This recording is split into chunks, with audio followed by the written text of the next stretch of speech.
Hey,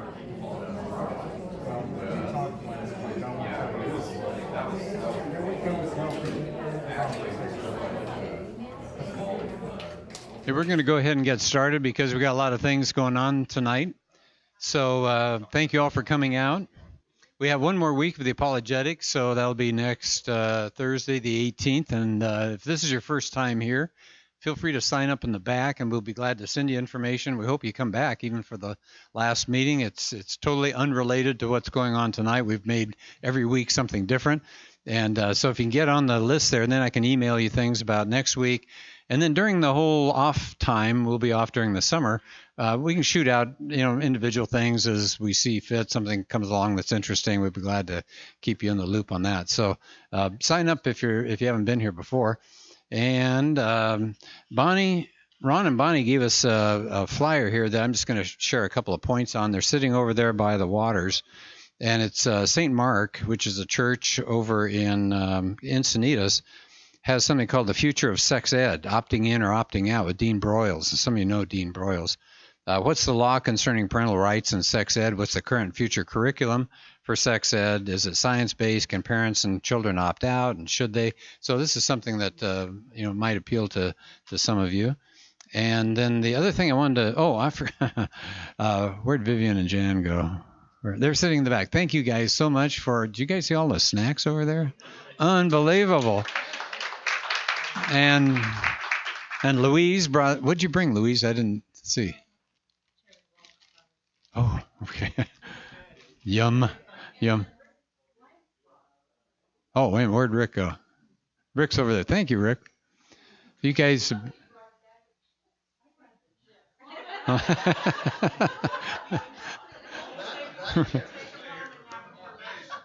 I'll tell you, we're all going to keep Costco in business, I guess, huh? Albert, well, you guys have been so good. Thank you for all the weeks that you've been so good about bringing wonderful things. Last thing that I want to do, and I'll get off of here. With Easter coming up, there are at least a couple little booklets you might think about, and I know it's kind of last minute, but if you have Amazon, you can maybe get it fast. Greg Kokel, you remember the book that we did a while back about the story of reality? We did that 2 or 3 sessions ago. Well, they took a portion of it and put it into a smaller package. It's got a new title, but you'll recognize the same colors on the front. So it's just repackaging a portion of that book for Easter time, especially. It's called The Story of Why God Died and Came to Life Again. I think it's like $3 or $3.95 or something like that. So it's not very threatening to people. You could give them something like that. It's about 80 pages, I think. And then our favorite person, too, along with Greg, is J. Warner Wallace. And so he's taken something, again, that's a small portion out of cold case Christianity. It's just called Alive, a cold case approach to the resurrection.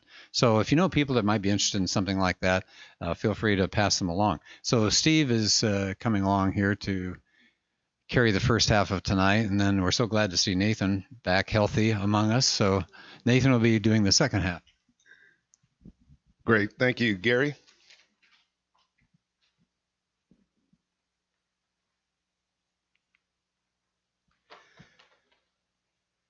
Midweek, I found out that Nathan might not make it here. My wife said, Steve, can you do this for him? And I said, yeah, but I don't want to. So I said, let's start praying. We need to pray to get him here. And he is here, and I'm thankful he is. So I'm going to take the first part. And what I'm going to do is make a biblical case for the unborn. I went to see Unplanned last Friday, and I really thought it's a great movie. You need to go see it. You need to invite friends. And it's the story of Abby Johnson, and she was the executive director of the clinic. And there was a particular scene that took place. There were protesters out there. Some of them were the kind of protesters we don't want, but some of them were doing what we would call good apologetics, evangelism type techniques of relationships. And so this one Christian woman makes a relationship with Abby Johnson, who is, again, the Planned Parenthood executive director. And there's a dialogue that goes on, and this is a paraphrase of that dialogue, but let's take a look at it. Abby says this. She's trying to convince the woman why she's supporting abortions, because At her clinic, she oversaw like 22,000 abortions at her clinic. And she said this: historically, people have been fighting for the rights of slaves, or the rights of the Jews in the Holocaust, or the rights of black people. I'm just fighting for the rights of women who have the right to choose. That was somewhat her argument at the fence. She came out to the fence to greet this lady. But this lady not only was relational, she knew her apologetics. Let's just say that. And she says that in every case you just brought up, rights of slaves, Jews in the Holocaust, and the civil rights are all examples of abuse because they dehumanize people. And that's exactly what you're doing to the unborn right now. Abby looks at her, turns around, and walks away. She had no answer. Now, again, this is not a direct quote, but today the central focus and one of the things that Nathan will deal with is this dehumanizing the unborn. And it was exchanges like this and then a graphic display that Abby saw in real life that she had a life-changing moment, and she became a pro-life advocate. She's one today, and she's doing great work today. Now, Nathan and I, having something in common in this area, we have worked for the Genocide Awareness Project. We work as volunteers. When I say work, that's all I mean. We're both volunteers, and we go to college campuses, and we talk to college students, and we stand in front of these large graphic displays. Now, I'm not going to show you the graphic displays. I'm not here to offend anybody, but this gets conversations going. This is Palomar College. It's a big circle of these displays, and students see these, and some are offended, some are angry, but they want to talk. And we don't just force this on people. There are warning signs for all the entrances to the area. And the warning signs say there are graphic displays. If you do not want to see them, take an alternate route. Now, here's the images from a distance. Again, you can't see them because, again, I'm not trying to do anything to maybe gross you out, but it is important that you know what the truth is. And that's one of the things we do as we stand out front when people are offended. Why are you offended? This is what's happening.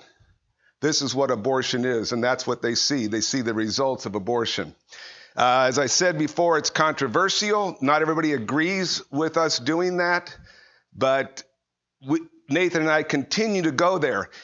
We've been screamed at. We've been cussed at. We had one individual came to the two of us. We were standing side by side, and he got in our face for 5 minutes and screamed at us for 5 minutes. I leaned against a tree, and then he just started mocking me for leaning against a tree because he wouldn't let us talk. He wouldn't let us respond. His whole thing was to just barf it all up all over us and then walk away. He did actually do a little bit of talking. So you ask, why do we continue? Why would we go with those sort of receptions? Well, we go because we can change minds.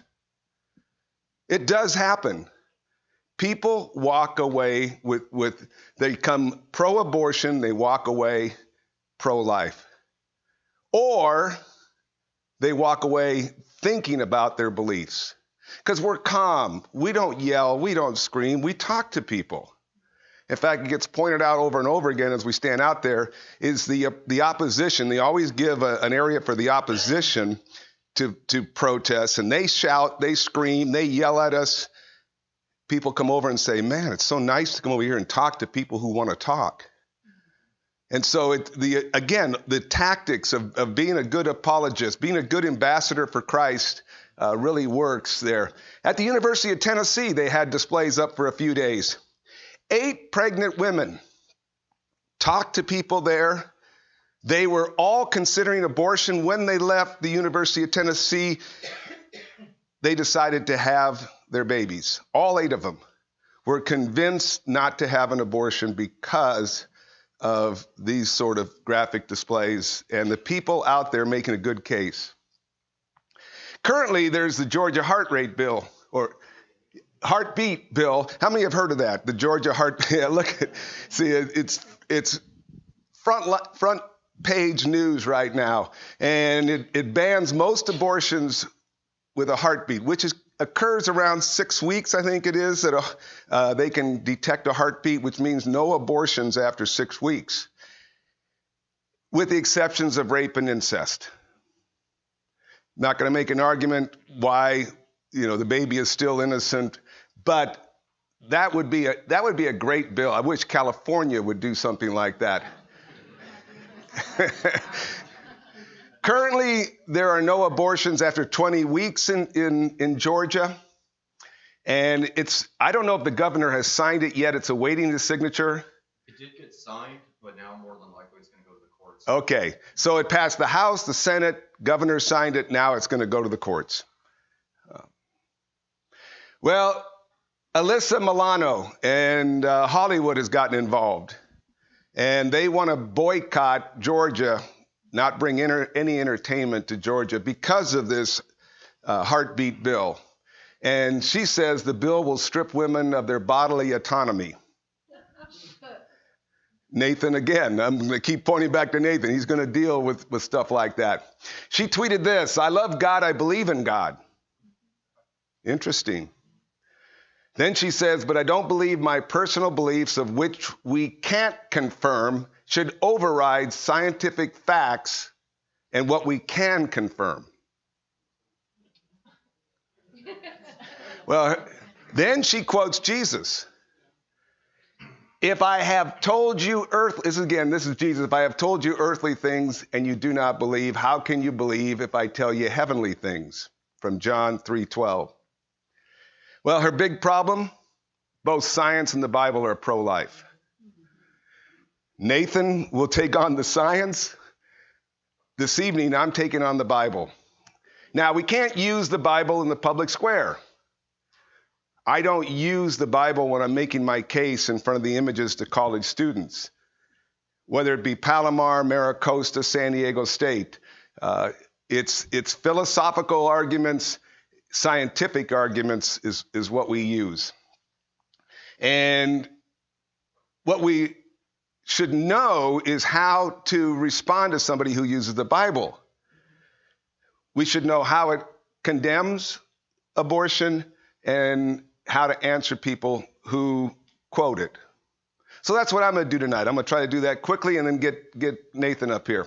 First off, I'm going to show you how the Bible describes humans as valuable, how it teaches that the unborn is a baby, therefore it's human, and how the Bible teaches against killing an unborn baby. So first off, the unborn is valuable according to the Bible, and that the Bible supports the unborn is alive and human. Psalm 51:5, David wrote this: "Surely I was sinful at birth, sinful from the time my mother conceived me."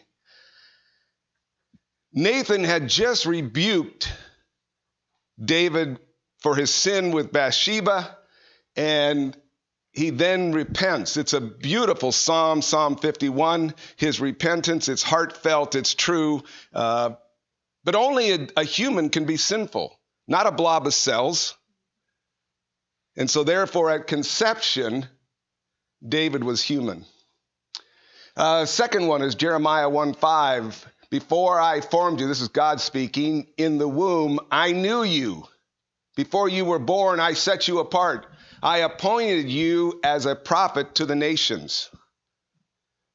This is God speaking. What is God saying? He said he knew Jeremiah prior to his birth, prior to his conception.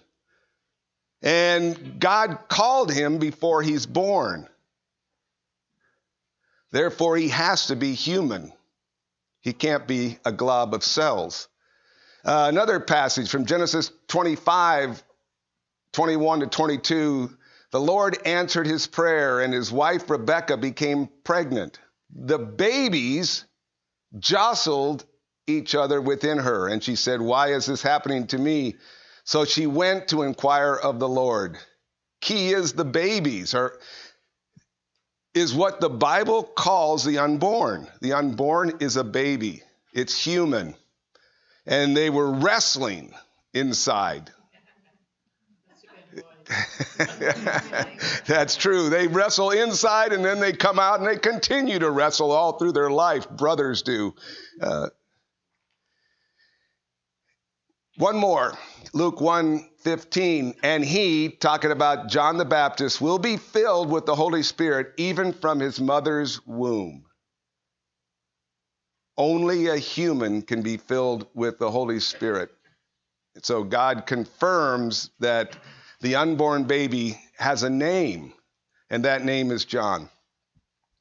Well, second, not only is the unborn alive and human, the unborn is very valuable.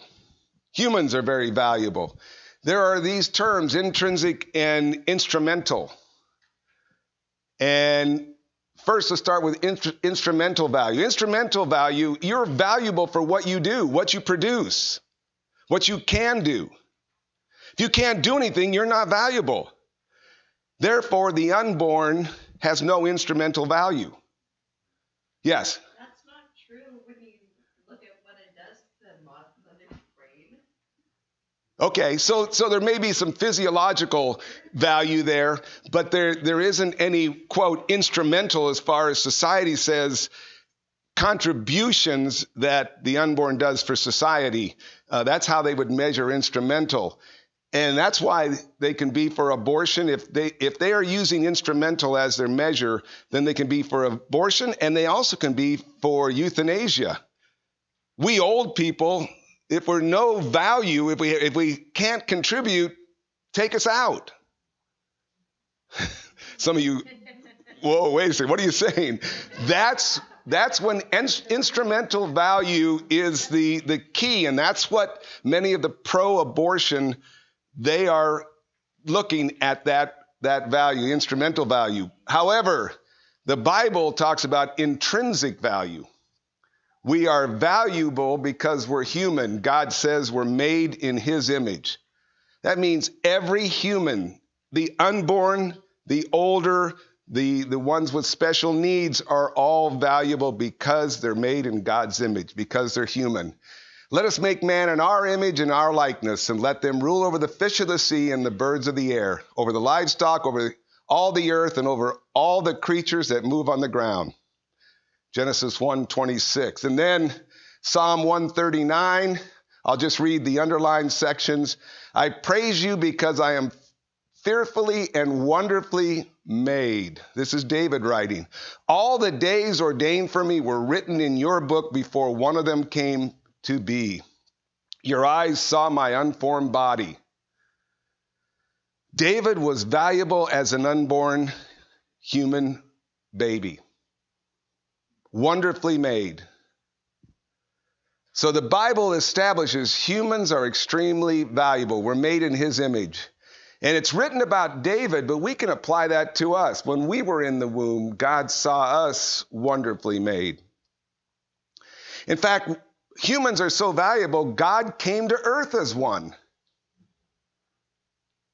God came to earth, incarnated, took on human flesh, lived a perfect life, and died on the cross to pay a penalty for us. And you will be with child and give birth to a son, and you will give him the name Jesus.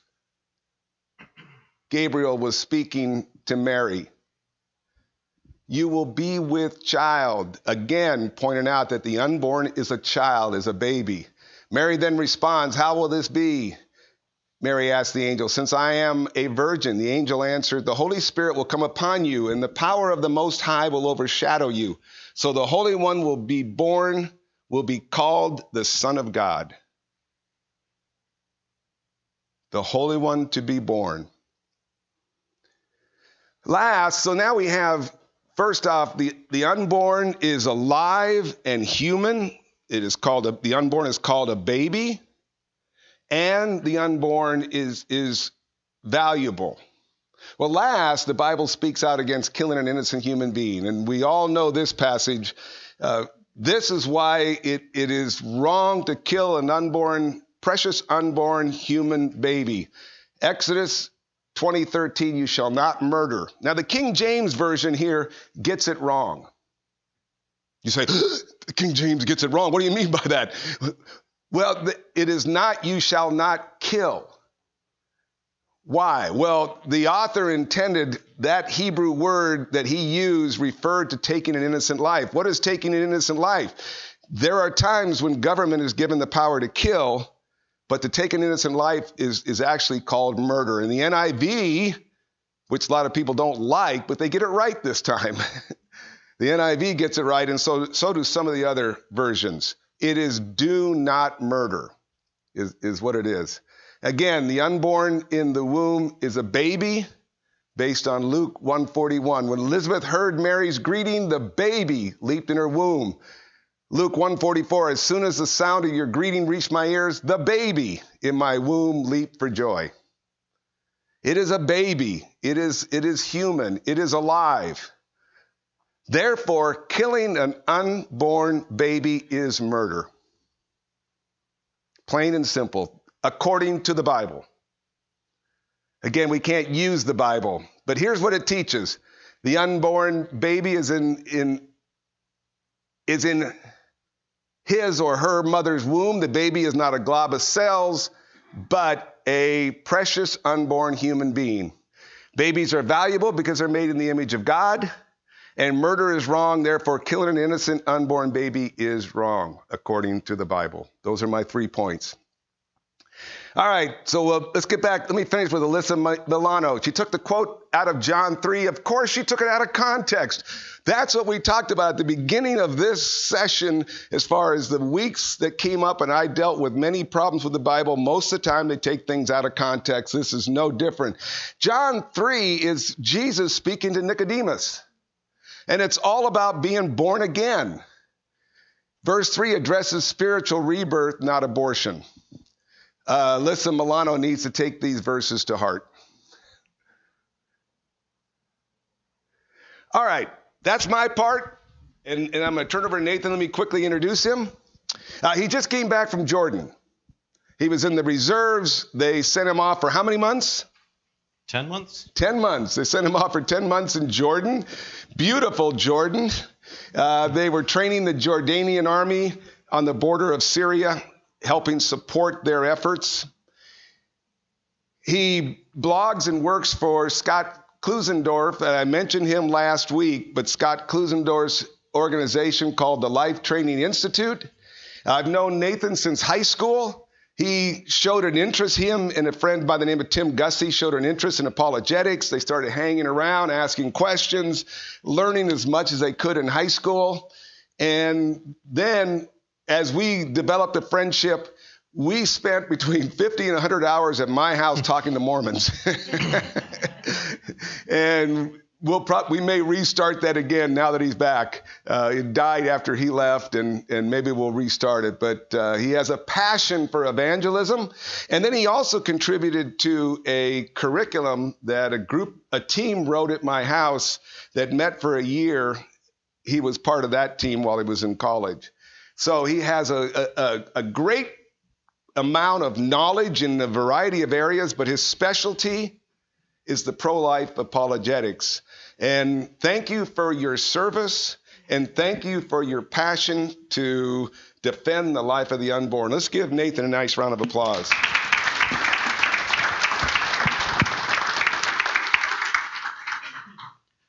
All right, then. Am I on? Perfect. So I'm actually able to talk loud, but I also found out while I was at Fort Bliss this past week that I can't hear as well as I used to. So if you're ever around loud equipment, make sure you're wearing hearing protection, as I can tell you from experience now. So like Steve said, I've just returned from Jordan. One of the best parts of being out there is that actually used to be ancient Israel. So getting to see where events mentioned in the Bible took place was probably one of the best parts of being out there. Getting to walk where Jesus walked, getting to see where the disciples were, and really seeing where God stepped into history to save a fallen human race. It was very powerful being there, and it was really great because one of my platoon sergeants was a Christian himself, and so we were able to share that together. So now that I'm back, I've been back for 2 days now, so I apologize in advance if I drop any military jargon or if I randomly say something in Arabic. I'm also still very jet lagged, so I'm I just took a cup of Starbucks, so we'll see how, if I start talking a lot faster, just go ahead and slow me down. So, like Steve and Gary mentioned, tonight our culture is having a very big debate about two key issues. What does it mean to be human, and is there such a thing as truth? And to open my discussion with you tonight, I will quote you from a recent article my friend Jay Watts, the president of Merely Human Ministries, wrote recently. He says, "The Christian living in the world today is not looking for a fight, but the war is coming to them whether they want to avoid it or not. It is a war of ideas. Among the most important of these ideas are the questions, who counts as members of the human family, and what are our obligations and duties to our fellow man? With daily headlines concerning abortion, physician-assisted suicide, human-animal chimera research, which is combining humans and animals together, and seemingly endless other biotechnology breakthroughs, Christians must be prepared to intelligently speak into this culture, recognizing all humanity as the image bearers of God and valuable by virtue of what they are." Steve already set up for us the biblical standpoint and the Christian worldview on human value. And I would argue for you that the Christian worldview is the best explanation for why human beings have value in the first place. And taking that knowledge, as ambassadors of Christ, we are representative of Christ's kingdom here on earth. We are called to influence the culture that we find ourselves in by being as salt and light, to be as the hands and feet of Jesus in the neighborhoods and culture, workplaces, and school settings that we are in. And then today, I will be talking to you about how Christians need to step up to defend their neighbors during their most desperate hour by answering those issues persuasively, courageously, and gracefully. It is possible to do all three. It is no stretch to claim that as of right now in America, the most dangerous place for a child to be is resting in her mother's womb. And as followers of Christ, we are called to be concerned over the same issues that Jesus is concerned about. When his children are in danger, we have to step up to the plate. And so my goal today will to be briefly give you some tools that you can use to go out and make a difference on the abortion issue. When that phone rings or you get that knock on your door, when one of your loved ones comes forward and says, "I'm pregnant, I don't know what to do," they're not going to come to me. They're not going to go to Scott Klusendorf. They're probably not going to go to Steve. They're going to go to the person they know the best. And you are in that position to help them the best and help them find the help and tools they will need. So the issue of abortion is one that has clearly divided society for decades. Even the church is clearly divided over this right now. And the secular culture has proposed its own answers to the questions I mentioned earlier. Is there such a thing as truth, and what does it mean to be human? And if you're here tonight and unsure of where you stand on the abortion issue, I would say you are more than welcome here tonight. My goal is not necessarily to persuade you, but at least to lay out a case for the pro-life position and then let you do what you want with the evidence from there. And then to show, hopefully, that the pro-life viewpoint, as informed by the Christian worldview, can hold up against competing claims. So what is the pro-life argument? We've talked a lot about the pro-life argument. It's simple, and I can summarize it for you in a sentence. It's wrong to intentionally kill innocent human beings. Abortion does that, therefore abortion is wrong. Now you might be thinking, wait, they built this whole night up for that? It's simple, but it gets to the point. The entire pro-life argument, it's wrong to intentionally kill innocent human beings. So the first question we need to look at tonight, what are the unborn? Remember Alyssa Milano's quotes? And by the way, she also made another famous mistake. She confused scientific claims with truth claims. Said that science is the only way we know truth. Well, that's not a scientific claim. That's a philosophical claim. So in reality, science is not the only source of knowledge. We also have to do reason and philosophy. So Alyssa Milano's comments assumed one thing that is the crux of the entire abortion debate. The question is, what are the unborn? And before defending the pro-life argument, we need to get clear on that question. So many people today, you'll hear all sorts of responses brought up. They will talk about poverty and poor women who can't afford to raise a child. They'll talk about sexual liberty, talk about bodily autonomy. Even crime prevention is mentioned as a justification for abortion. All these competing issues and topics may seem daunting, but we can get a clear answer on abortion regarding all the dilemmas that have been raised when we answer a simple question. What are the unborn? And Greg Koukl, I'm sure many of you have heard of him. Greg Koukl has proposed a way to think about this question. He says that imagine you're standing at your kitchen sink one night and your son, grandson, niece, nephew comes up behind you and says, "Mommy, Daddy, Aunt, Uncle, can I kill this?" Now your back is turned. You're focused on washing the dishes. What is the first question you must ask before you may answer? What is it? Now, if it's a snail or a cockroach, you might say, "Sure, go ahead. Just go ahead and smash it. Just don't show your mother or father. He might be squeamish too." But if it's the neighbor's new kitten, whoa, hold on a minute. That's an entirely different issue. And if it's the little boy down the street that just offended your child, wait, we have to have a talk. We can't answer the question, can I kill something, unless we have a good understanding of what we are going to be killing. And many who accept abortion, like Alyssa Milano and many others, will miss this very point entirely. We end up with what is a very common mistake called begging the question. That is, assuming what you should be trying to prove. C.S. Lewis has said it best. The most dangerous ideas in the culture are not the ones that are argued for, it's the ones that are simply assumed. I'll give you an example. President Obama commemorated the anniversary of Roe versus Wade while he was still in office a few years ago. He made the following observation. This was a decision we could all celebrate because it allows Americans to pursue their individual dreams. Now imagine you're sitting in the press gallery and instead of being a mind-numb reporter, not mentioning any names, imagine you raised your hand and said, Mr. Obama, with all due respect to your position and to your office, does everyone include the unborn? And this isn't a mistake that is common to any sort of political persuasion. On the other side of the political aisle is conservative political commentator Tomi Lahren. Now, she made a very big uproar a couple years ago when she came out in favor of abortion, even though she considers herself conservative. And here's what she said in a recent article on Fox News. I'm saying this as someone who would personally choose life, but also feels it's not the government's place to dictate. This isn't a black and white issue, and I would never judge anyone in that position. I believe the way to encourage someone to choose life is to treat her with compassion, understanding, and love, not government regulation. Let's be honest, the federal government does few things well, and I believe regulating social issues is an area where it fails. Let the churches, the nonprofits, and the community groups step in, not almighty Uncle Sam. Now you might be saying, that sounds really persuasive. I'm in agreement with that. And I agree, we should love those who are in need and show support to them. But Ms. Lahren, if the unborn are human, just like the born, shouldn't government resources also be used to prevent the intentional killing of them? See, nearly every objection to the pro-life position is based on the assumption that the unborn are not human. And whenever me and Steve have been on campus or when I've just had this conversation in general, nearly every objection is based on that assumption. The unborn are not human. So it's helpful to ask a clear question whenever somebody brings up a justification. What about all these children who are going to be born to poor women? What about overpopulation? What about more mouths to feed? What about crime prevention? One question usually helps flesh this out. Why just abortion? Many critics of the pro-life view assert that abortion is necessary to uphold all those things or alleviate all of those social problems. But why stop with abortion? And Greg Kokel has another helpful illustration called trotting out the toddler. And you can also, Trent Horn, another pro-life apologist, has taken it and said you can also use a newborn. And so he will ask is, why just stop with abortion? Would this same justification work if we were talking about a child after birth? During a recent debate between Scott Klusendorf, my mentor, and Nadine Strawson at Wayne State University, Nadine Strawson posed these same questions to Scott. She said, what about the right to privacy against government intrusion? What about when women are poor? What if they don't have the resources to raise a child?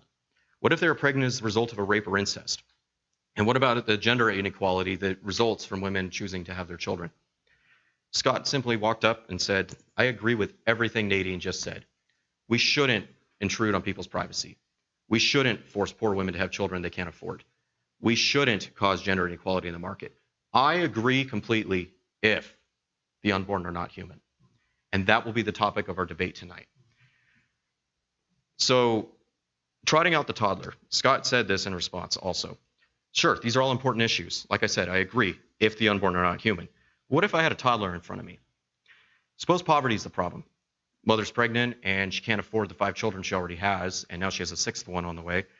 Could she kill her 2-year-old so that the checkbook balance is at the end of the month? Well, no. Well, why not? That 2-year-old is a human being. So if the unborn is a human being, like the 2-year-old, should we really be killing them in order to make the checkbook balance, or should we find another solution? And usually you get a response. Critics will raise an objection. That's different. What's the difference? If you can't kill the toddler or a newborn, why not? Well, you shouldn't treat human beings that way. Now that's the question. Are the unborn human? Now, you'll notice I'm not using the word fetus because I think it can be rhetorically misleading, even though it is a medically accurate term. And I will not use the word baby because I think it also can be a bit misleading. I will use the term unborn human being. And some critics will still allege that we can kill the unborn, but not the born, like in the example above.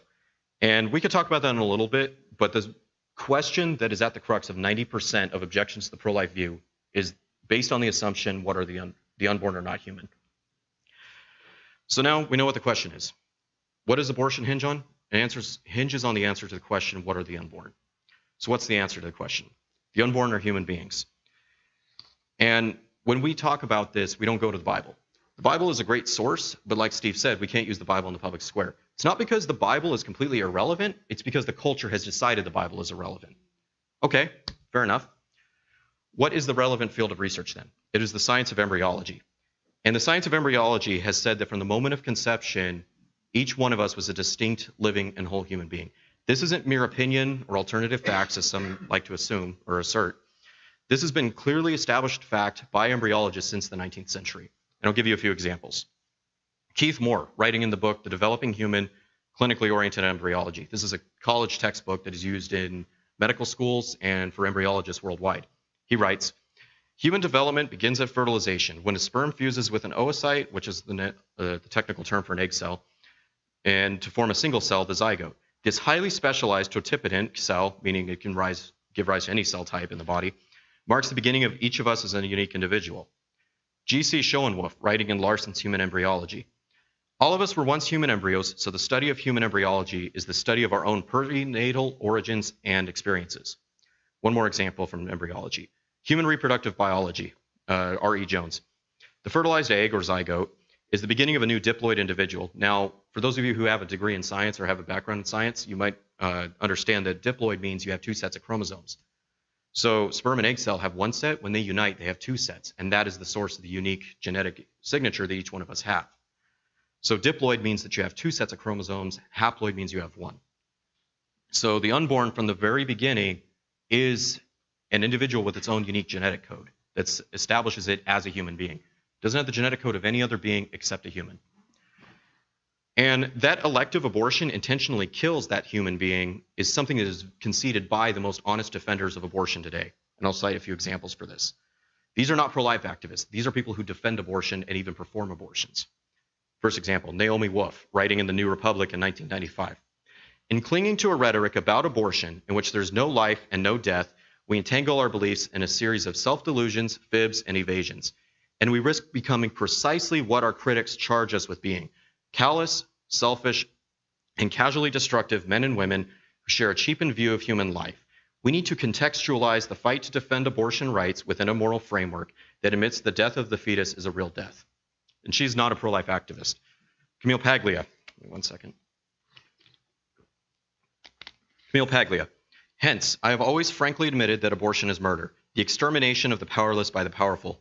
Liberals, for the most part, have shrunk from facing the ethical consequences of their embrace of abortion, which results in the annihilation of concrete individuals and not just clumps of insensate tissue. Dr. Warren Hearn, in fact, I have his book up here, Abortion Practice, which is the first medical teaching text on abortion procedures in the United States. At a conference for Planned Parenthood, he says the following, and it is a little bit graphic, I will warn you. We have reached a point in this particular technology, dilation and extraction abortion, where there is no possibility of denying an act of destruction. It is before one's eyes. The sensations of dismemberment flow through the forceps like an electric current. Peter Singer, the ethicist at Princeton University, and he's probably the most infamous ethicist in the world. He's not a pro-life activist. He even supports infanticide up to a month after birth. He writes in his book, Practical Ethics, it is possible to give human being a precise meaning. We can use it as equivalent to member of the species Homo sapiens. Whether a being is a member of a given species is something that can be determined scientifically by an examination of the nature of chromosomes, like I mentioned, the diploid individual, in the cells of living organisms. In this sense, there is no doubt from the first moments of existence, an embryo conceived from human sperm and eggs is a human being. Two more examples. Dr. Charlotte Taft, commenting on the partial birth abortion laws that were being debated in the 1990s, writing in the American Medical Association. We're in a culture today where two of the most frightening things for Americans are sexuality and death. And here's abortion. It combines the two. I think we should put it on the table and say, okay, this is what we're talking about. When is it okay to end these lives? When is it not? Who's in charge? And how do we do it? These are hard questions. And yet if we don't face them in that kind of responsible way, then we're still having the same conversations we were having 20 years ago. And the most recent example I have 2 months ago, my friend Dr. Mike Adams debated a Christian abortionist named Willie Parker at the University of North Carolina, Wilmington. And Willie Parker made a stunning admission. Yes, abortion intentionally kills an innocent human being. During their cross-examination, Willie Parker said the following: "It's wrong to kill an innocent human being. I agree. Abortion kills a human being. I agree." So the notion that abortion is nothing more than the removal of an unwanted growth of cells in the female reproductive tract is simply bogus. It's completely false. Embryologists and the most honest of abortion defenders admit a new human life begins at conception, and there's no debate about that. Perhaps you're still skeptical. After all, a late-term unborn human being, like right before birth, may look just like a human being like us. What about an 8-week embryo? What about a 6-week embryo? In fact, I didn't have time to put together a PowerPoint tonight, but there's a meme that's been going around on social media. Now, a meme is a picture with some sort of quote on it, and it shows an embryo 3 weeks after conception. Not very impressive. And it has the quote on it. It says, "This is what is going to get more rights than your mothers, sisters, and daughters." Okay. It can be, intuitively, it makes sense. That embryo is not impressive at all. It's not going to win the Gerber Baby Challenge for 2020. But Richard Stith points out our intuitive response to human beings in the womb can be mistaken. And we often think of embryonic human beings in the same way we do things that are constructed. Now, Richard Stith, writing on this very topic, gives a helpful thought experiment, and I've kind of adapted it to our location geographically. So not far from here, there are factories that are currently building aircraft for the military and for civilian use. Now, let's suppose we got up from here tonight, took a field trip over to one of those factories, and we watched them putting together one of these airplanes. And I think Tracy's grimacing about how those military planes are put together. I'm a ground pounder, so if I told you that how a Humvee was put together, it's a little bit terrifying. But anyways, if we were to go into that factory, we'd be watching the plane be put together. Put the 2 metal plates together first. Do we have an airplane yet? No. It could be anything. Could be a barbecue. Could be a car.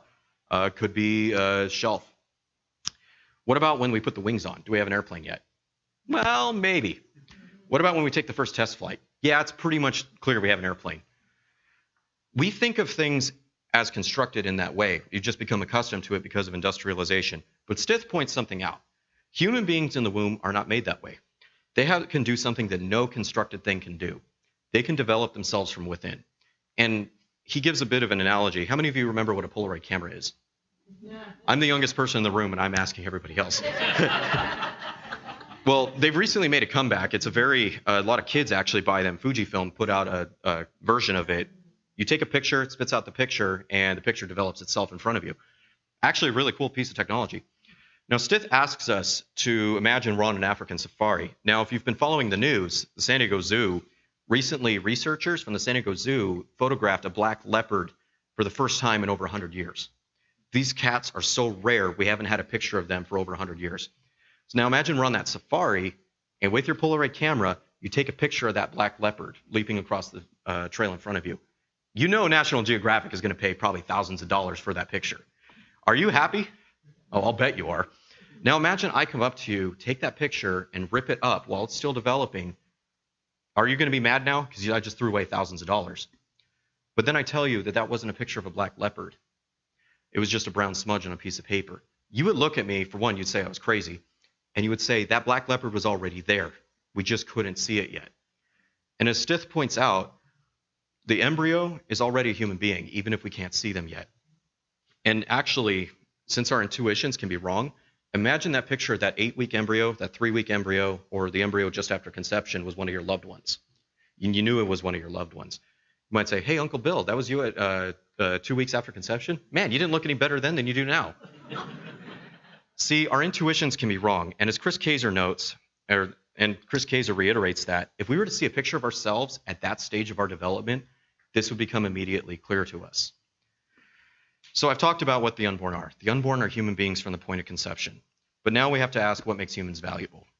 Now, during their debate, like I remember I mentioned Willie Parker, after he said that, yes, abortion kills an innocent human being, he went on to say, well, I haven't killed a single person. In fact, during their exchange, and I wanted to show a video of it tonight, but I figured it'd be a little bit too long. But during cross-examination, Mike Adams asked Willie Parker, he said, "So how many human beings in the womb have you killed?" Willie Parker said, 20,000, 30,000, what's the difference? Mike Adams was livid. He asked, he goes, that's 10,000 dead human beings. And Parker said, in response, he goes, well, okay, but if you call the police on any day I am working, you will see that I have not killed a single person. They'll tell you to go buzz off. Parker is raising an interesting question. He says that you can be a human being without being a person. You can be a human being but still have no value. Now, I think Parker needs to have a question asked in response to him, and Mike Adams did a very good job of this during the debate. Here's the question that you need to remember. What's the difference? Whenever somebody says there is human beings we can kill and human beings we can't, you need to ask what the difference is. Because somebody who is saying that, oh, well, we can kill them because they're not persons. Oh, personhood is narrowly defined. They are now in the position where they have to defend that position, and they should be held accountable to it. Because they are now saying they're human beings we may lethally discriminate against. And it's a very unenviable position. They'd better be very clear what the difference between a human being and a human person is. And really, I would say there is no difference. And here's also the problem. It also means that human equality is a myth. That means that nobody in this room is fundamentally equal. What the Declaration of Independence says, that we are all created equal and endowed by our Creator with certain inalienable rights, if the pro-choice position is true, that is a lie. And Jeff McMahon, who's also a defender of abortion, makes this observation. He points out that human equality is a gigantic farce at odds with the true nature of human beings if this view is correct, and it terrifies him. He's very uncomfortable with it. So the unborn are not human or persons, or they're just a fetus. In fact, a girl at Miracosta, when we were doing outreach there, said this to me. She goes, it's just a fetus. Okay, what's the difference? Now, Stephen Schwartz, who's a philosopher, and then Scott Klusdorf, my mentor, have both put together what's called the SLED acronym. And in your handouts, it is listed in there. Any difference between the unborn and the born that is often trotted out can fall into 4 categories. And they are size, differences based on size, differences based on maturity or level of development, differences based on location, and differences based on degree of dependency. So the first one, size. Yes, it's true. The unborn are smaller than born human beings. In fact, when I was at Cal State, a girl was handing out flyers, and on the piece of paper, she said, well, this is how big the unborn is when an abortion takes place. Okay, sure, the unborn is smaller than the born. So, I'm going to teach you another little tactic tonight, the power of one-word response. So, now, remember when you were a kid on the playground and, oh, you called me stupid, you called me ugly. So, you're going to keep that, but you're not going to be snarky about it. Just when someone says, oh, the unborn are smaller than the born, well, so what? What does that prove? In fact, this girl was about this tall. I'm twice her size. Can I justifiably beat her up because I'm bigger than her? I'm a lot bigger than her, but I don't have more value than her as a human being simply because I'm bigger. Size is simply irrelevant to whether or not we can kill the unborn, just like it's irrelevant to whether or not we can mistreat the born. Now, somewhat related to this, in fact, actually, if you've seen the recent Ant-Man movies or the recent Avengers movies, Scott Lang in the movie, he has a suit that can make him shrink down to subatomic size or grow up to the size of a skyscraper. Are we to assume that if size gives us value, when he shrinks down to the size of an ant, he loses all value as a human being, but when he's bigger than all of us, he can therefore exploit all of us because he's bigger? That makes no sense. So size is simply irrelevant. Now, somewhat related to size, some will assert that the unborn don't look like human beings. Now, I've talked about this already, but I want to raise another question in response. When some human beings fail to measure up to our standard of value, can we do with them as we please? Can we kill them if we wanted to? And far from being merely an abstract question of metaphysics and human value, the results of answering that question wrong can be deadly. There's a very touching movie I would like you all to watch. It's called The Elephant Man. Maybe many of you have probably seen it. You know, it's the true story of John Merrick, who also went by Joseph Merrick. He was a man who lived in late 19th century Britain. And in the movie, it shows that he has horrific tumors that grew all over his body from the time he was 5 years old. And he became severely deformed and handicapped. He can't lie down because the tumors are so bad, otherwise he will suffocate in his sleep. Now, a doctor discovers him one night and sees him sleeping in an alleyway. He's sleeping in a puddle of water. That's how horrifically abused he was. In fact, Merrick, in his autobiography, wrote the following. He said, I was taunted and sneered at so that I would not go home to my meals, and used to stay in the streets with a hungry belly rather than return for anything to eat, what few half meals I did have. I was taunted with the remark, that's more than you have earned. Merrick didn't look human, but he was human. And as the movie depicts, Frederick Treves, who was the London surgeon, He brought John Merrick into his care and later began to care for him and love him. And then the hospital staff began to love him as a human being. The Elephant Man raises that question. How should a civil society treat innocent human beings who don't measure up to our standard of value? Should we kill them or exploit them whenever it becomes convenient for us? And there's a scene in the movie that very well depicts this. Merrick happens to be in a train station, and when he would go outside, he would wear a mask to prevent people from seeing just how ugly he really was. And a little boy happens to see that something's wrong with him and begins to taunt him and saying, hey, mister, why do you wear the mask? And then other little boys come in and start taunting him, as little boys sometimes do. And he starts running to escape his tormentors. In the process, he knocks over a little girl who happens to look up and see his face through the cloak, and she's so horrified she screams. Now, seeing a little girl on the ground screaming, and then a guy running away who just doesn't look right, a mob begins to chase John Merrick. And they chase him down into a stairwell below the train station, and they're getting ready to kill him. They're raising canes, they're raising staffs, they're getting ready to beat him to death. And right before they get to him, Merrick screams, I am not an animal. I am a human being. He didn't look human, but he undoubtedly was human. So looks and the looks that we have based on our development or our disease or physical condition are irrelevant to the way we should be treated as human beings. So size and the looks and abilities that size brings with it are completely irrelevant to whether or not we can kill the unborn, just like they are irrelevant to whether or not we can mistreat the born.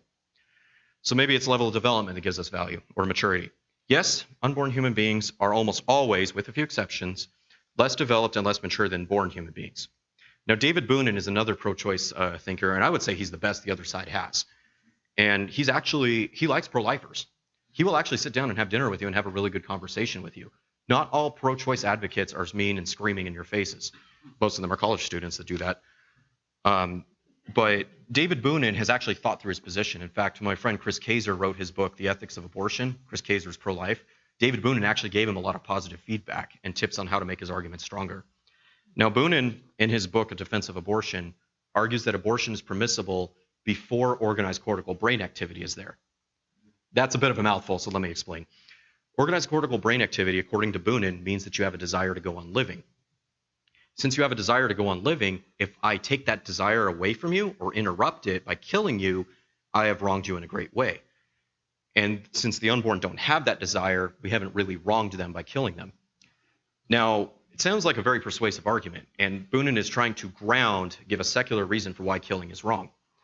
But here's the problem with Boonin's argument. Why is it having a desire to go on living that means it's wrong to kill me?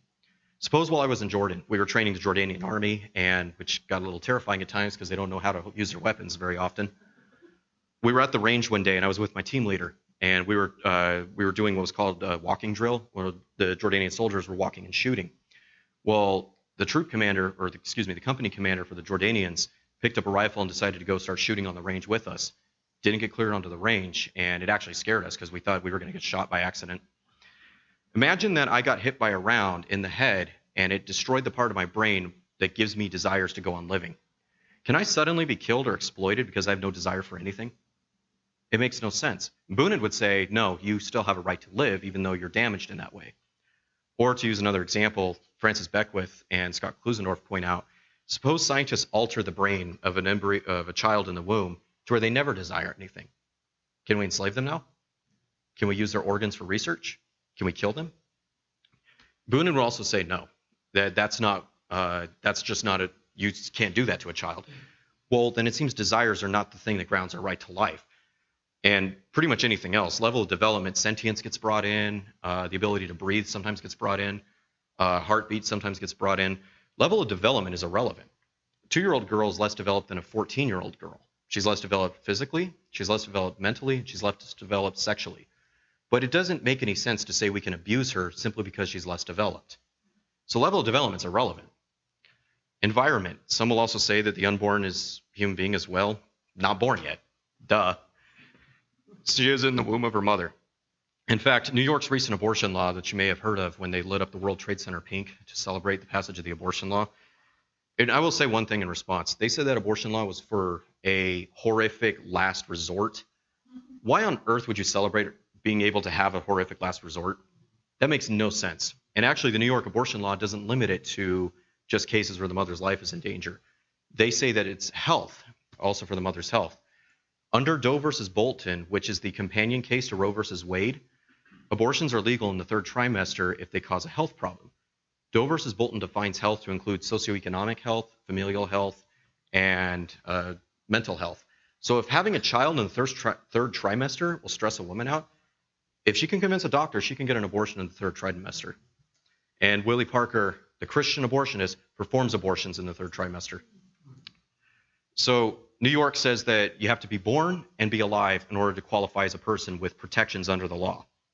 So in other words, being outside the womb is what makes the difference. Is that decisive, though? Let's look at a few problems with that. There was a story that made headlines and gained a lot of interest in the medical community just a couple of months ago. A couple children in the United Kingdom were diagnosed with spina bifida while they were still in the womb. Now, because of that, the doctors performed a surgery that is becoming very commonplace, but is still fairly new. They were able to open the womb up, remove the child from the womb, perform the surgery, and then place the child back in the womb to develop normally. Now, if location within the womb is what makes the difference, as the New York legislature said, those children went from being non-persons, like Willie Parker said, to being persons outside the womb, back to being non-persons.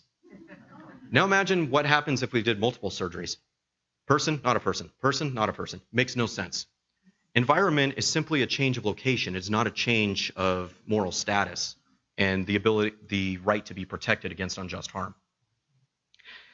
And lastly, degree of dependency. So we looked at size. Size is not relevant. Level of development is not relevant to whether or not we can kill the unborn. Environment is definitely not irrelevant. In fact, I just flew 5,000 miles. I changed location. I didn't change my status. So lastly, degree of dependency, which is also known as viability. And usually at this point, another objection is raised. You just don't get it. The unborn depends solely on me for his or her survival. It's not able to survive apart from me. And this is the viability ruling from Roe versus Wade. The Roe court ruled that before viability, the state may not infringe upon the privacy of a mother by restricting abortion. After viability, they may, unless there's a health exception there, like I just talked about. So here's the question. Why does viability determine whether or not we can kill you? Why can we kill the unborn if they're not viable? Why is it even worth considering to begin with? We never get an argument for this category, usually just a restatement. Well, it can't survive apart from me. Again, what's that one word I taught you? So, why does that make the difference? And aside from this problem of not having a good argument for why viability makes the difference, degree of dependence on another human being is simply not a good standard for making life or death decisions. And Peter Singer is going to come to the rescue on this. Like I said, Peter Singer is not a pro-life apologist. He's very pro-choice and he's pro-infanticide. But he points out that a lot of pro-choice thinkers are wrong on this. And he gives us a thought experiment. And in his thought experiment, he does what Greg Kokel calls taking the roof off. Take an argument for a spin and see where it leads you. It might lead you off a cliff because it doesn't work. So he says, and I'll adapt this to make it a little more relevant to our location again. Imagine a woman is 22 weeks pregnant, which is the current status of viability in the United States, although there's some debate about this. Some have said 20 weeks, some have said 24. Let's just say 22. We'll meet in the middle. And she's living next to UCSD Medical Center, which is one of the best medical centers in the county. She gets on an airplane and decides to fly on a mission trip to, say, Venezuela or to Iraq or Syria or to another country where viability is at 38 weeks because of the current state of medical technology. Are we to assume her child was a person in San Diego but a non-person in Iraq or in Venezuela? And then Peter Singer says it gets even more ridiculous. When she's in the airplane, the child suddenly ceases being viable, meaning it won't survive if she's born on the airplane, to when she lands in New York, she's a person again. Back on the airplane, flies back, she's suddenly not a person, flies over the Pacific Ocean, not a person, lands in Hong Kong, a person again. Viability just doesn't work.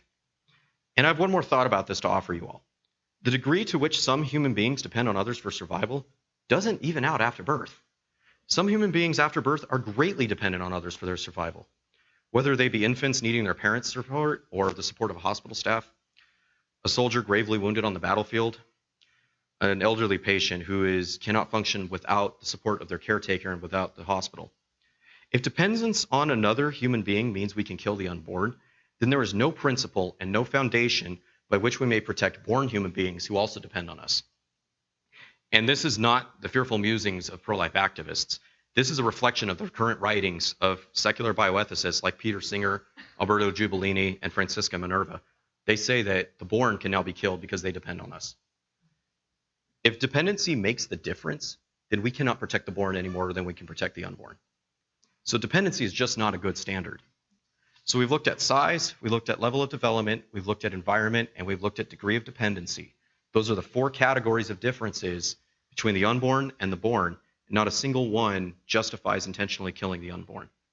So let's review the argument we started the night with. Does anybody remember it? It's wrong to intentionally kill an innocent human being. Abortion intentionally kills an innocent human being. Therefore, abortion is wrong. We know that the first and second premise are true. Abortion intentionally kills an innocent human being, and there's no difference between the unborn and the born that justifies killing them. The conclusion therefore follows. Abortion is a moral wrong. We've also seen there's no difference between any other human being and, say, quote unquote, a normal human being that justifies mistreating them. In conclusion, the pro-life position is entirely inclusive. It's inclusive to all human beings, regardless whether they are born or unborn, white or black or any other race, old or young, male or female, political affiliation, religious affiliation, nationality. It's inclusive to all human beings and is ultimately the one position that supports human equality. And like Steve mentioned, the unborn are made in the image of God and are therefore valuable just like the born are. Now, where's Gary at? Do you mind if I go for like 10 more minutes? That's fine. You let people know what those, Yeah. Just real quick, I want to talk about an objection that is very common to pro-lifers, or is very common in the discussion over abortion. It's become very popular in the last few years. And it's you're not pro-life, you're just pro-birth. And I'm sure many of you have heard of this. Steve, you and I get this all the time. And it's very common on social media, it's very common on college campuses, and it's very common in political discourse. And back in 2016, during the presidential election, liberal pastor John Pavlovitz, he's a darling of the American left. He wrote this article saying, "Dear white Christian GOP voters," and he said, "I actually don't believe you're pro-life." And here's what he opens his article with: "I don't believe you're pro-life. I believe you practice a far more selective and convenient defense of humanity. From where I'm standing, it seems as though life for you comprises a very narrow demographic, one that bears a striking resemblance to you. The unborn are easy to advocate for because you can idealize them into something palatable to you, something benign and comfortable, something in your own image. You see, it's not that you're really pro-life, you're just pro-straight, white, Christian fetuses." And then Pavlovitz goes on in his article. He says, well, if you're really pro-life, you wouldn't want young people to fear the police. If you're really pro-life, you would support pro-gay marriage and pro-LGBT policies. If you're really pro-life, you'd support work programs and welfare programs for the poor. If you were really pro-life, you would support immigration and ending the wars in the Middle East.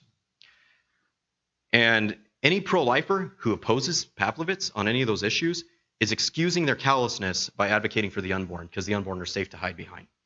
Okay, let's suppose Pavlovitz is right. Pro-lifers are just inconsistent, hypocritical, fetus-obsessed jerks. So, let's review the pro-life argument we began the evening with.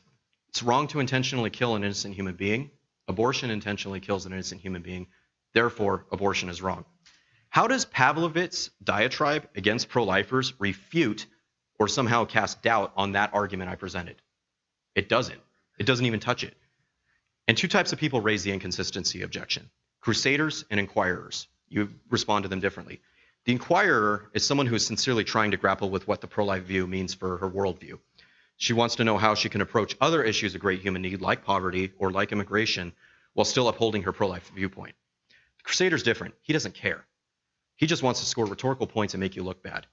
And John Pavlovitz is an example of a crusader. He's out to score smug gotcha points and get likes on social media. So here's how I respond to people like Pavlovitz. Let's suppose pro-lifers did everything our critics demanded of us. We gave everybody free government health care. We reformed the criminal justice system overnight. We fixed the environment and all the other issues that Pavlovitz thinks we should focus on. Is that enough to get Pavlovitz and people like him to join us in opposing abortion? No. He'll just give us another laundry list of ideas. In fact, when me and Steve were at San Diego State, a girl came up to me and said, "Oh, well, are you for gun control? Or do you own guns? Are you opposed to war?" Which I am because I'm in the military. Do you support government health care like Bernie care or Obamacare? Are you for gay rights? I stopped her and said, well, tell me, let's suppose I joined you on all of those other issues. Would you join us then in opposing abortion? Would you join us on this side of the fence and help us educate about abortion? Here's her response. Of course not. I'm 100% pro-choice. Abortion is a woman's right. So I responded, then why did you bring up my alleged inconsistency, given that that is not the reason you support abortion? Why not actually defend abortion instead of hiding behind all my alleged failings? I'm a human being. I'm imperfect. And this tactic of calling a critic's bluff can help you get past just about any ad hominem or personal insult attack. In fact, actually, in defense of Christianity, it also works. When the new atheists come up and say, well, Christians are jerks, Christians are hypocrites, Christians are stupid. Yeah, a lot of them are. So, is Christianity stupid? Is Christianity exclusive? Is Christianity true? It's a good way to respond to any ad hominem attack. Just simply ask, well, so what? What does that prove? That some Christians and some pro-lifers are imperfect? Yeah, I agree. And a further question can be asked of Mr. Pavlovitz as well. Why must pro-lifers solve every other social evil before he will take us seriously on abortion? Do the unborn differ from some way? Do the unborn differ in some way from the born that justifies us tolerating the intentional killing of them until every social evil under the sun has been fixed? Something that not even Superman can do. Pavlovitz now needs to argue that we can exclude the unborn based on one of those categories. That there's some difference between the unborn and the born that justifies killing them. We're now back to that question, what is the unborn? And furthermore, Pavlovitz is simply mistaken that pro-lifers don't help those in need. Tonight, I've actually invited Tammy and Hannah, two really good friends of mine, to be here from Alternatives. If you're not supporting the work of Alternatives, you really need to be. That is probably the most simple way to get involved in helping efforts to save the unborn and to protect their mothers. And Alternatives is just one location that is involved in this. Under the 3 largest pro-life care affiliates, there are over 2,300 centers just like Alternatives in the United States. The 3 largest affiliates, Obria, NIFLA, CareNet, and Heartbeat International, so 4. They have countless charities. They do baby clothes drives. They help women who need to find housing because maybe they're abused while they're pregnant, and other issues. Pretty much any issue under the sun is being addressed by these centers.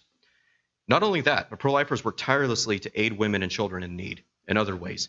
The National Maternity Housing Coalition has over 400 life-affirming maternity homes nationwide, 2 of which are here in San Diego, 1 of which is in Escondido, the Lamb of God Maternity Home. And I've had 2 friends who, when they were pregnant, got kicked out of the home by their family because it embarrassed their parents. These homes step in and say, hey, you need a place to stay? Our home is your home. And they help these women in need multiple times. I have a very close friend who went through one, and she is still being served by them today, even after she had her child 2 years later. So the idea that pro-lifers don't give a rip about the born is a flat-out lie. Now, we've talked about the Crusader. The Crusader is simply mistaken. The Inquirer is different. She gets our pro-life argument. It's wrong to intentionally kill the unborn because they're human beings. But she is sincerely grappling with how her worldview impacts other issues. And I'm sympathetic to this. The church should address injustices wherever we come into contact with them, and the church is stepping up to address those injustices. However, while this is right-hearted, we also have to look at what disadvantage the unborn have. Poverty, homelessness, war, and other issues do bear great moral urgency, but the unborn have a disadvantage because the government has sanctioned the intentional killing of them. We have an entire political party that has said in their document, if you don't support abortion, you don't belong in this party. So we have an entire political party. We have the media. We've seen Alyssa Milano and the other actors who are boycotting Georgia. I'd say Georgia's the better for it anyways. The media, actors, entire institutions, educational institutions like Cal State San Marcos, and pretty much half the population all support the intentional killing of the unborn in the womb. And poverty, immigration, those are all big issues, but nobody is arguing we may intentionally kill immigrants. We may intentionally kill the poor. We may intentionally kill people in Syria. Well, innocent people in Syria. The unborn have a distinct disadvantage. And by the end of this month, about twice the number of unborn human beings will be killed than were killed in the wars in Iraq and Afghanistan. It's not an exaggeration to note that the most dangerous place for a child in America today is resting in her mother's womb. So pro-lifers are right to focus extra emphasis on protecting the unborn and their mothers. So lastly, where do we go from here? Given our pro-life convictions, the question that remains is where do we go next? And I already mentioned alternatives. There are several other locations in Escondido that are actually stepping up regularly to help the unborn. The Lamb of God Maternity Home has their annual fundraising dinner at the end of the month. And their website is agnesdifoundation.org. In fact, Tammy, you're on the board with them, right? If you need more information, I would suggest asking Tammy. They are a wonderful organization that is guaranteed and is very dedicated to helping women. There's also the Culture of Life Family Services in Escondido. They are another medical clinic on the other side of town, actually right across the street from the Planned Parenthood on Mission. And they also have something interesting called the Abortion Pill Reversal Program, where RU-486 abortion pill treatment can actually be reversed if if an antidote is administered in time. And I actually know Dr. George Delgado. He's a close friend of mine, and his niece is also a close friend of mine. And they have worked tirelessly to get this program into place. It is now under CareNet. Other places, there's Birth Choice in San Marcos, Life Choices in Poway, Pregnancy Care Clinic in Ramona. There are more pro-life pregnancy centers in North County than there are abortion clinics, actually by about 5 to 1. So if there's the very least you do to get involved is supporting one of these centers, I highly recommend doing it. In fact, I would say that it is a moral obligation to support the efforts of pro-lifers who are going out and helping our neighbors in need. And lastly, we could also get educated and trained. Like I said at the beginning of our discussion, people who have questions about abortion or who are in need, they're not going to come to me. They don't want to talk to me.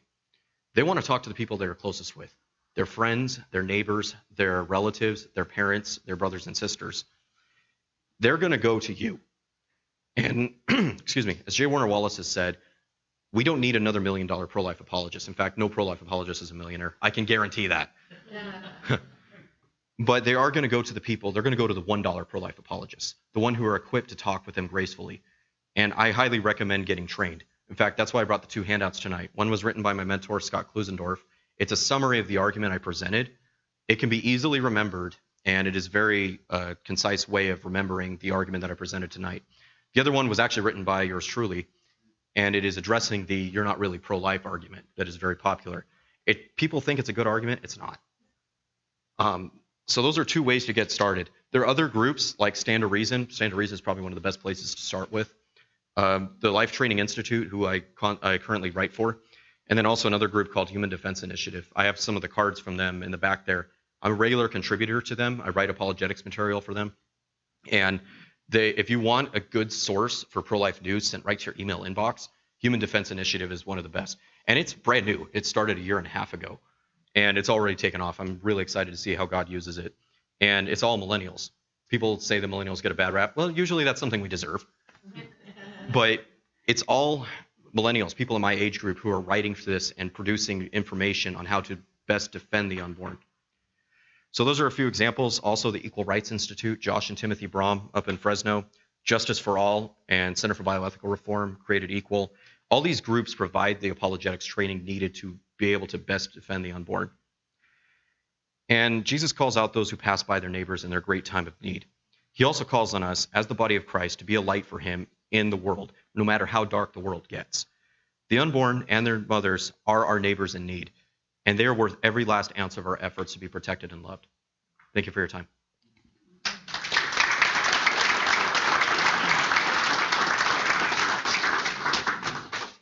We can go with a few questions if we. Well, people can stop the Nathan. Okay. Wasn't that great? Yeah. I can talk without it, but I get a little more power this way. There we go. Well, you can see that Nathan is incredibly knowledgeable in this area, but you don't have to have his knowledge to stand up for the life of the unborn. And so if you take some of these arguments that he presented, they are effective, and you learn by doing. I've learned so much by standing on these college campuses and having to use what I've learned from Nathan, what I've learned from others. And so if you want to get involved in this sort of thing, it's a stretch for most of you, but if you want to get involved, talk to Nathan about it. He equips people. He has trainings, and then people come out and go to these college campuses. In May, they just sent out a notice, May 6th through 9th. They're thinking about coming to San Diego County again, and they want to know what dates were available for those that are willing to go out. So if that is appealing to you, you'd like to get involved, talk to Nathan about that. Make sure you stop by the alternatives table. They're there to help and can assist you in so many ways. Well, let me pray. Father, this is an incredible issue. Lives are being lost daily, and I'm so thankful for Nathan and his knowledge and his passion and how you're using him and are going to continue to use him powerfully as he not only equips us to understand the issues and how to share the truth about the unborn, but how you're going to use him in the future, because he is so gifted and talented. And I thank you for all the pregnancy centers that are out there, alternatives. We praise you for their work, the volunteers that go there, and the money that's poured into their organization as they meet the needs of so many women. Just like Nathan said, we care for the unborn, but we also care for the born, and praise you for groups like Alternatives. And so just give us courage, Lord. Give us what it takes to stand up and to make a case for the life of these precious unborn human babies. And we ask this in Jesus' name. Amen. That handout that I gave on St. Mark University youth, the schools are using our kids, our grandkids, to feed into this abortion industry. They're training our children, our grandchildren, these babies from kindergarten. They start. It's mandated, the state of California is mandated now that in September, coming this September, that they will have to teach kindergartners sex education, that there are many different kinds of sex genders. They're training these people, our children, to feed into this abortion industry. They're starting them young. If you want to learn about how to combat that, come out to that meeting Sunday, April 28th. And then I'll just say, sure, I got both. Dean Broyles is probably one of the best minds on that right now, because he's actually leading the legal fight within the San Diego Unified School District about it. He's a good friend of mine too. He's probably one of the best minds to address that topic. Some groups that are actually working to help train students. For one, the Life Training Institute, you can't get anything better than that. Scott Klusendorf and his team, including Megan Allman, Janique Stewart, they're the best ones going into schools. And they don't wait for the schools to come to them, because they don't. They go into schools. They'll contact Protestant and Catholic schools and say, hey, I'll come in and speak for free. Just give me 35, 40 minutes to talk to the students. Here's a video of my presentation, so you'll see that I'm not going to come in and yell at them and condemn them. And I'm going to preach the gospel to them, that there are kids here who are post-abortive. We know it in high schools and in colleges especially. And Scott Klusendorf is really good at this. He ties the gospel into it. He says, if you've had an abortion, either a man who encouraged a girl to abort or somebody else who encouraged a person to abort, or you're post-abortive yourself, there is healing found for you in the gospel. And so Life Training Institute is very good at communicating that. Other groups as well, like the Equal Rights Institute, they go out and train students to engage others and to think about abortion. Summit Ministries and Ratio Christi. In fact, Gary and I are very knowledgeable about Ratio Christi. That was the first college club I was ever in, was when Gary was leading it at Palomar College. They effectively teach kids to think through, to think through these issues. They don't hide from the hard stuff. They go after it. They say, hey, you want to have a talk about homosexuality? We're going to talk about that. We're going to bring a speaker in. We'll bring in Alan Schleman. We'll bring in somebody else like Ryan Anderson. You want to talk about abortion? We'll have a debate on it. They sponsored my friend Mike Adams' debate at UNC Wilmington. You want to talk about whether or not God exists, or why the problem of hell or problem of evil? They bring them in. They go, hey, you don't have to be hiding with your questions, and we will engage you to think about these issues. And then Summit Ministries is also a very good source for that, for sending kids off to learn to think and own their worldview, whether it's on abortion, whether it's on the problem of evil, whether it's on the current debate over gender and sexuality. So that's just something I would throw out there, is there are groups that we're working with students to counteract that. Students for Life of America is another organization that is focused on equipping students, even in high schools and middle schools now, to defend life at the earliest stages. Do they allow you to go in the schools and talk? Usually, personally, I've actually never spoken at a school, although I've spoken at a few other churches. Just because I volunteer with Life Training Institute, I'm not on staff with them at the moment, and then plus my deployment kind of put that on the back burner. But usually, what Scott Klusendorf and others will do is they will go in, they'll give an apologetics presentation, and then they'll stick around for hours and just talk to students.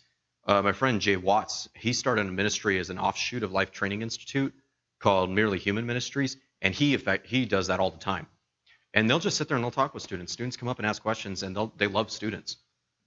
So usually schools tend to be a little bit nervous about it, which I can understand because there are some pro-lifers who go out, they're well-meaning, but they're very bad-mannered, and will go out and they'll be very condemning. They'll spring graphic images on students, which Scott and his team will give adequate warning beforehand.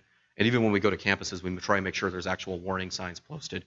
And at Cal State, especially when I was at Cal State, we would set up the display, but we also made sure there was a bypass route in case people didn't want to see the images. And so Scott and his team are very good about that. They'll say, we're going to show the images, look away if you need to, and it's only for a minute. We won't force you to look at the images. And schools actually will invite them back. They go, we loved you so much, and the students love it so much, they bring them back. So it's something that's going on. There are speakers going into schools, but schools are a little hesitant. But it's changing now. A lot of schools are seeing the need for it. And you're actually allowed to go on campus with those pictures? Public campuses, yes. This is why I'm going to go to law school, so I can go and study on First Amendment issues. So currently, yes, especially if the group is invited by a student group, as long as they have the insurance information and appropriate warning, school actually will even defend them. When I was at Cal State and I was bringing Center for Bioethical Reform there, the school actually defended me when the feminist group tried to get me expelled from school.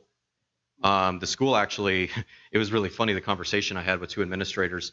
I said, the feminist students here, the feminist group, they're trying to get me kicked out of school now because I brought this here, because it violated the campus speech code.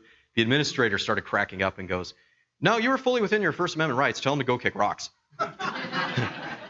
So yeah, it's very much allowed on the campuses, and actually some administrators like it. They like having that controversy because that's what higher education is about looking at the big issues of the day and talking and debating about them. Because you hear about the liberal colleges all the time discriminating against conservatives. It's pretty common, yes. But there are actually a lot of college administrators who like the controversy because it gets students to think.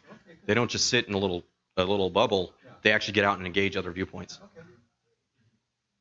Okay, well, one thing we can do is we can post some of those resources, and Gary can send them out. I'll put it on Nathan to make a sheet of resources that he threw out real quick. Yeah, I did. But he can write them down, and then Gary can send them out. Go get some goodies and go talk to the alternatives. I had a workout in while I was up there in my watch.